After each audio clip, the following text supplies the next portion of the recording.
औज़ुबिल्लाहिमिनश्शैतानिर्रजीम बिस्मिल्लाहिर्रहमानिर्रहीम। अस्सलाम वालेकुम दोस्तों, मैं हूं मोहसिन रफ़ा और आप लोग देख रहे हैं virtual student support services YouTube channel. दोस्तों, आज की जो मेरी वीडियो है वो FIN 621 फाइनेंशियल स्टेटमेंट एनालिसिस की हमारी जो असाइनमेंट नंबर 2 आई हुई है उस हवाले से है।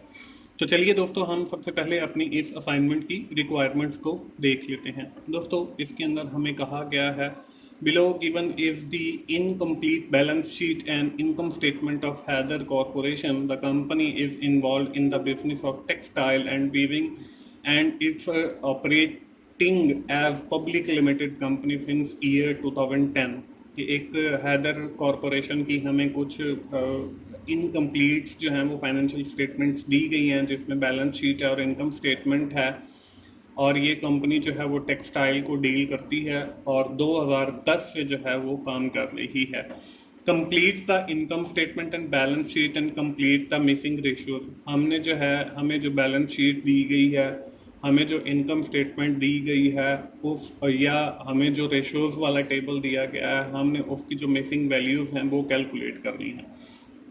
दोस्तों, अगली स्लाइड के ऊपर जो है आपको वो तीनों चीज़ें यानी कि बैलेंस शीट, इनकम स्टेटमेंट और रेशियोज वाली जो टेबल है वो स्क्रीन के ऊपर नज़र आ रही है। अब बैलेंस शीट के अंदर हमारे पास इन्वेंट्री मिसिंग है, बैलेंस शीट के अंदर हमारे पास नेट इनकम मिसिंग है, टोटल इक्विटी मिसिंग है, total liabilities and equity missing है और टोटल एसेट की वैल्यू जो है वो मिसिंग है। ये हमने फाइंड आउट करनी है। इसी तरह अगर हम इनकम स्टेटमेंट को देखते हैं तो इसमें हमें कास्ट ऑफ गुड सोल्ड की वैल्यू नहीं दी गई, ग्रॉस प्रॉफिट की वैल्यू नहीं दी गई, एडमिनिस्ट्रेटिव एक्सपेंसिव की वैल्यू नहीं दी गई, टोटल ऑपरेटिंग एक्सपेंसिव की वैल्यू नहीं दी गई, earning before interest and tax की वैल्यू नहीं दी गई, इंटरेस्ट की वैल्यू नहीं दी गई, अर्निंग बिफोर टैक्स की वैल्यू भी नहीं दी गई, टैक्सेस की वैल्यू भी नहीं दी गई और अर्निंग आफ्टर टैक्सेस भी नहीं दिया गया। इसी तरह अगर हम रेशियोज वाले टेबल को देखते हैं तो इसमें जो हमारी करंट रेशियो है उसकी वैल्यू भी नहीं दी गई। इसी तरह हमारी जो डेट रेशियो है उसकी भी वैल्यू नहीं दी गई। दोस्तों, बाकी जो हमें गिवन इंफॉर्मेशन है, with the help of this information हम लोग जो है अपनी बाकी की सारी चीज़ें कैलकुलेट करेंगे। दोस्तों, मैं बारी बारी आपको जो है हर स्टेटमेंट को लूँगा, यानी कि इनकम स्टेटमेंट को, बैलेंस शीट को और फिर रेशियोज को। इसी तरह सीक्वेंस के साथ जो है मैं आपको इनकी कैलकुलेशन सिखाता जाऊंगा और साथ ही इनकी जो वर्किंग है या जो जिसे हम रफ अमल भी कहते हैं वो भी दिखाऊंगा कि कैसे मैंने इन वैल्यूज को कैलकुलेट किया है। तो आप तमाम दोस्तों ने ना सिर्फ इस टेबल को मतलब जो इनकम स्टेटमेंट का है, बैलेंस शीट का है या रेशियोज एनालिसिस का है, इसको फिल आउट करना है, बल्कि जो वर्किंग मैं आप लोगों को दिखाऊंगा वो भी आपने जो है अपनी असाइनमेंट के अंदर दिखानी है। तो आप जल्दी से अपनी जो है वो नोटबुक्स ओपन कर लें ताकि जो वर्किंग मैं आप लोगों को दिखाऊं वो साथ साथ आप लोग लिखते जाएं और फिर आप अपनी असाइनमेंट जो है वो बना सकें। तो दोस्तों, हम सबसे पहले लेंगे अपनी इनकम स्टेटमेंट को और इसके अंदर जो मिसिंग वैल्यूज हैं उनको कैलकुलेट करेंगे।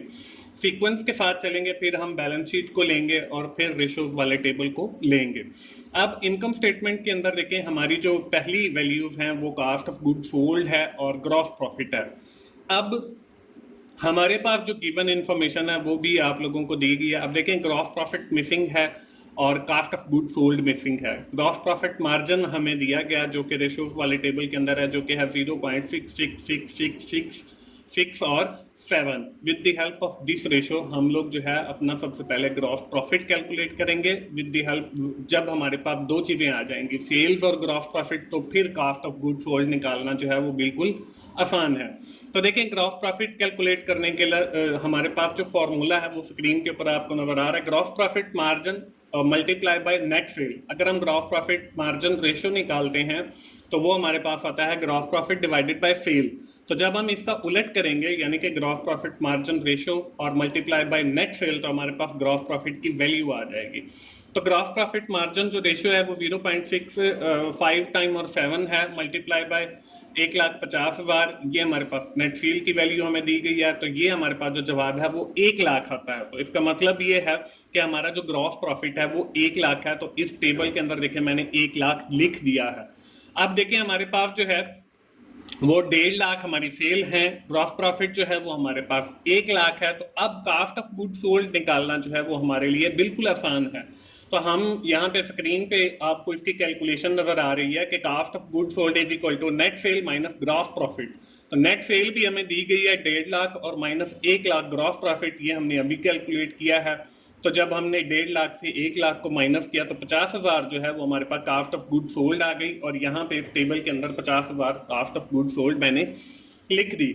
अब इसके बाद हमारा जो इनकम स्टेटमेंट का नीचे वाला पोर्शन है वो हम कैसे फिल आउट करेंगे। जैसे हमने ऊपर वाला पोर्शन किया है कि सबसे पहले मैंने एंड वाली वैल्यू को कैलकुलेट किया है और फिर रिवर्स कैलकुलेशन भी हम इसे कहते हैं, फिर मैंने बाकी की वैल्यूज को कैलकुलेट किया है। तो यहाँ पे भी यही है कि हम सबसे पहले अर्निंग आफ्टर टैक्स कैलकुलेट करेंगे और इसी तरह फिर हम रिवर्स कैलकुलेशन की मदद से बाकी की सारी चीजें कैलकुलेट करेंगे। तो अब यहाँ पे देखें, अर्निंग आफ्टर टैक्स या इसको नेट प्रॉफिट भी कहते हैं। तो नेट प्रॉफिट मार्जिन हमें दिया गया 0.288।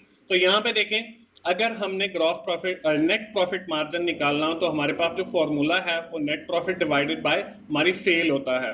तो अगर हमने सिर्फ नेट प्रॉफिट निकालना हो या नेट इनकम निकालना हो तो वो हम इसका रिवर्स कर लेते हैं, net profit margin multiply by net sales. अब देखें, नेट प्रॉफिट मार्जिन जो रेशियो है वो 0.288 है और नेट सेल्स जो है वो हमारे पास 1.5 लाख है। तो ये हमारे पास 43,200 जो है वो हमारे पास नेट इनकम या नेट प्रॉफिट या अर्निंग आफ्टर टैक्स आ जाएगा। तो यहाँ पे देखें 43,200 मैंने लिख दिया है। इसके बाद दोस्तों हम लोग क्या करेंगे, इसके बाद हम लोग कैलकुलेट करेंगे अर्निंग बिफोर टैक्स या अर्निंग बिफोर इंटरेस्ट।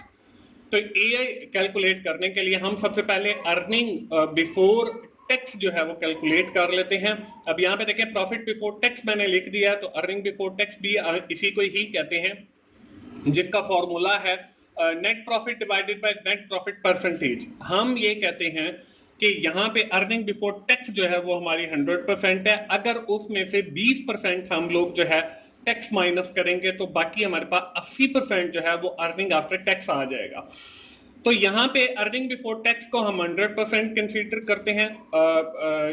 ये नेट प्रॉफिट जो है वो हमारा 100% आ गया, जो कि 43,200 है। अब नेट प्रॉफिट परसेंटेज जो है वो 80% आ गई। ये हमने कैसे निकाली है, ये हमने निकाली है कि हमारी earning before tax 100%, tax is 20%। 100% में से जब हम 20% माइनस करते हैं तो वो हमारे पास 80% आता है। तो 80% जो है वो हमारे पास है अर्निंग बिफोर टैक्सेस। तो यहाँ पे देखें 43,200 हमारे पास नेट प्रॉफिट, 80% हमारे पास नेट प्रॉफिट की परसेंटेज आ गई। हमने इसको जब मल्टीप्लाई किया तो 43,200 डिवाइडेड बाय 0.80, तो ये हमारे पास आ जाएगा 54,000। तो 54,000 जो है वो हमारे पास अर्निंग बिफोर टैक्सेस आ गया। अब हम लोग जो है अर्निंग बिफोर इंटरेस्ट निकालेंगे। अब इसका भी फॉर्मूला वैसे ही करना है कि हमने earning before interest and tax को जो है वो 100% कंसीडर करना है और 10% जो है वो हमारे इंटरेस्ट है। तो 100 में से जब हम 10% निकालेंगे तो बाकी हमारे पास 90%, तो 90% जो है वो earning before interest and tax होगा। तो यहाँ पे देखें, profit before interest, profit before tax, ये हमारे पास आपको पता है कि 54,000 आ गया। परसेंटेज प्रॉफिट बिफोर इंटरेस्ट ये हमारे पास 90% आ गया। ये मैंने आपको बताया कि 10% जो है वो हमारे पास बाकी का बचता है इंटरेस्ट के लिए। तो यहाँ पे देखिए 54,000 इंटू हमारे पास 90 डिवाइडेड बाय आना था, सॉरी यहाँ पे डिवाइडेड बाय 0.90, तो हमारे पास 60,000 बनेगा। तो 60,000 जो है वो हमारे पास earning before interest and tax आ गया। अब यहाँ पे देखें 60,000 आ गया, 54,000 आ गया और 43,200 हमारे पास ये आ गया। अब आगे जो है हम सबसे पहले टैक्स कैलकुलेट करेंगे और फिर हम लोग जो है इंटरेस्ट कैलकुलेट करेंगे। तो यहाँ पे टैक्स कैलकुलेट करने का फॉर्मूला, इंटरेस्ट कैलकुलेट कर रहे हैं पहले, तो इंटरेस्ट को कैलकुलेट करने का फॉर्मूला देख लें, प्रॉफिट बिफोर इंटरेस्ट जो कि हमने अभी पीछे निकाला है और प्रॉफिट बिफोर टैक्स।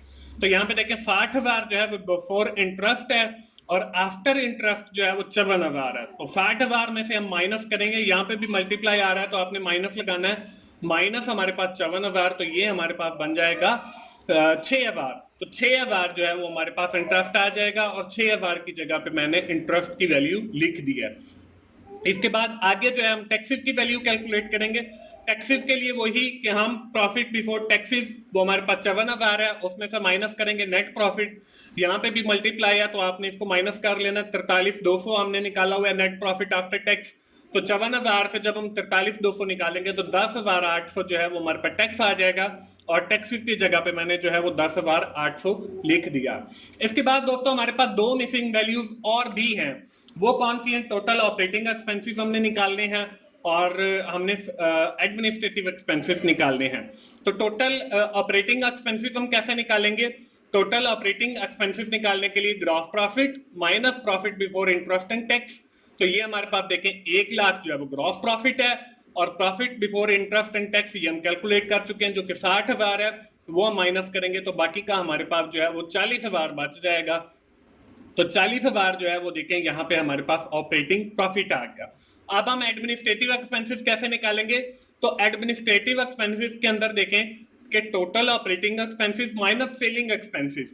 तो टोटल ऑपरेटिंग एक्सपेंसेस अभी हमने पीछे निकाले हैं जो कि 40,000 है, माइनस ऑपरेटिंग सेलिंग एक्सपेंसेस जो कि हमारे पास 20,000 है। तो हमारे जो एडमिनिस्ट्रेटिव एक्सपेंसेस हैं वो 20,000 आ गए, और एडमिनिस्ट्रेटिव एक्सपेंसेस वाले कॉलम के अंदर जो है वो मैंने 20,000 लिख दिया। तो इस तरीके से दोस्तों हमारी जो इनकम स्टेटमेंट की मिसिंग वैल्यूज थी वो सारी जो है वो मैंने कैलकुलेट की। ना सिर्फ कैलकुलेट की बल्कि आपको सिखाया भी कि कैसे मैंने कैलकुलेट की है। तो आप उम्मीद है कि साथ साथ वो लिखते भी गए होंगे। तो आपने ये जो कैलकुलेशन या वर्किंग है इसको आपने जरूर साथ अपनी असाइनमेंट के शो करवाना है। इसके बाद हम आ जाते हैं जी बैलेंस शीट के ऊपर।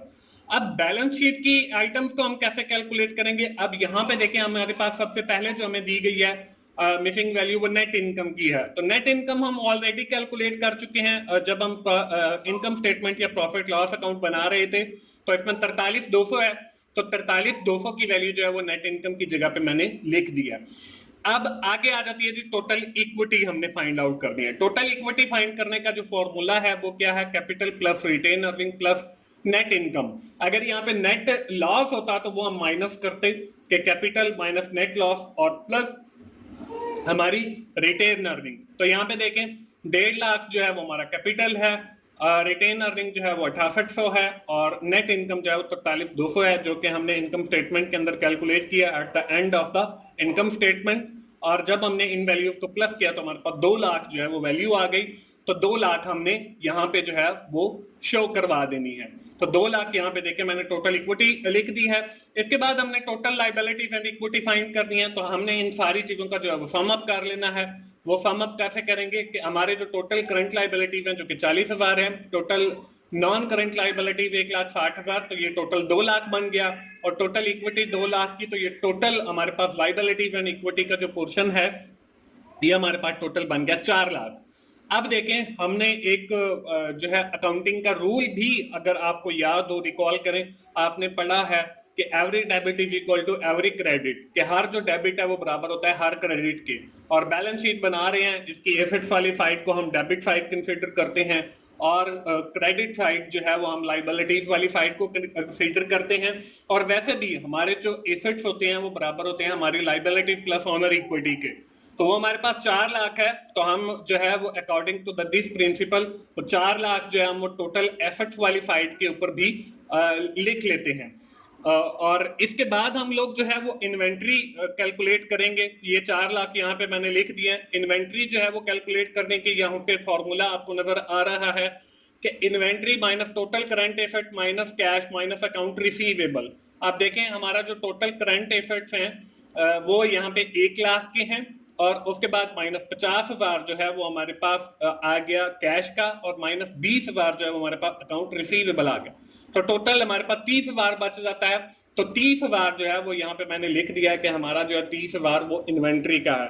और अगर हम इसको चेक करना चाहें कि यहाँ तक जो हमने कैलकुलेशन की है वो ठीक है या नहीं है, तो आप इन सारी दोनों साइड का टोटल जो है वो बराबर आना चाहिए। 4 लाख है तो आप 50,000 प्लस 20,000 प्लस 30,000 ये 1 लाख बन गया।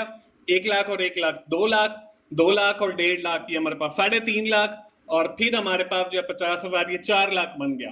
तो 4 लाख जो है वो इधर भी बराबर है।